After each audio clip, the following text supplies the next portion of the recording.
Saat Arc Shibuya berlangsung, kita dikejutkan oleh fakta bahwa Choso ternyata adalah saudara dari tokoh utama Jujutsu Kaisen, Yuji Itadori. Hal ini sangat mengejutkan karena sebelumnya mereka berdua sudah bertarung habis-habisan dan hampir saling membunuh. Lalu, bagaimana bisa keduanya memiliki hubungan darah sebagai saudara?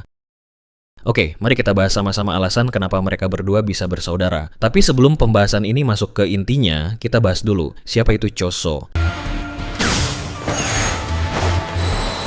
Choso adalah salah satu karakter penting di Jujutsu Kaisen yang awalnya muncul sebagai musuh, tetapi kemudian berbalik menjadi sekutu Yuji Itadori. Ia bukan manusia biasa, melainkan hasil eksperimen terlarang yang menggabungkan manusia dan roh kutukan. Choso dan adik-adiknya, Eso dan Kechizu, diciptakan oleh Kenjaku, seorang penyihir jahat kuno. Kenjaku saat itu menggunakan tubuh pria manusia untuk membuahi seorang wanita manusia biasa. Hasilnya adalah makhluk hibrida, manusia yang membawa kekuatan roh kutukan dalam darahnya. Jadi secara biologis, Kenjaku adalah ayah dari Choso. Lalu siapakah Kenjaku? Kenjaku adalah seorang penyihir kutukan kuno yang hidup selama ratusan tahun, memiliki kemampuan untuk menguasai tubuh manusia dengan cara memindahkan otaknya ke tubuh lain. Ia mengambil tubuh orang-orang penting untuk mengendalikan sejarah, termasuk Suguru Geto, Kaori Itadori, Ibu Yuji, dan lainnya.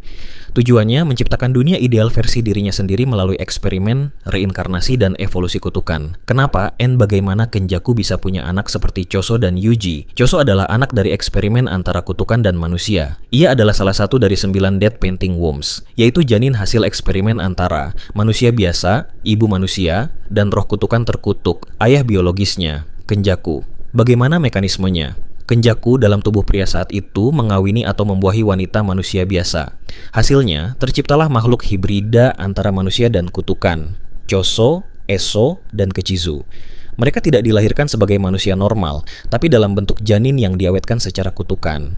Jadi Choso adalah anak biologis langsung dari Kenjaku, lewat cara eksperimen hibrida antara roh kutukan dan manusia. Lalu bagaimana dengan Yuji Itadori? Yuji adalah anak dari Kaori Itadori, tapi tubuh Kaori saat itu telah diambil alih oleh Kenjaku. Artinya, Kenjaku yang mengendalikan tubuh ibu Yuji saat kehamilan. Kenjaku bisa punya anak seperti Choso dan Yuji karena dia bukan manusia biasa. Dia memakai tubuh orang lain, menciptakan eksperimen antar dunia manusia dan kutukan, dan merancang kelahiran mereka demi rencana jangka panjangnya. Pada momen duel di stasiun, Choso berhasil membuat Yuji tak sadarkan diri. Ia berniat menghabisi Yuji untuk membalas dendam atas kematian Eso dan Kechizu, dua adiknya yang tewas di tangan Yuji pada akhir musim pertama anime Jujutsu Kaisen. Namun saat hendak melakukan hal tersebut, Choso tiba-tiba mengalami sebuah penglihatan aneh. Ingatan di mana Yuji sedang menyuapi Kechizu. Ia juga melihat Eso dan para saudara lain yang bahkan belum memiliki tubuh fisik ikut hadir dalam momen hangat tersebut.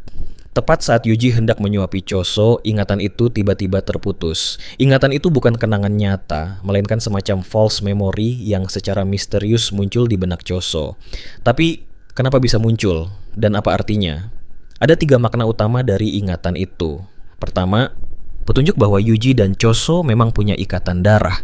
Ingatan itu seolah menyiratkan bahwa Choso dan Yuji memang bersaudara, karena Choso adalah anak Kenjaku. Yuji lahir dari tubuh perempuan yang dikendalikan Kenjaku.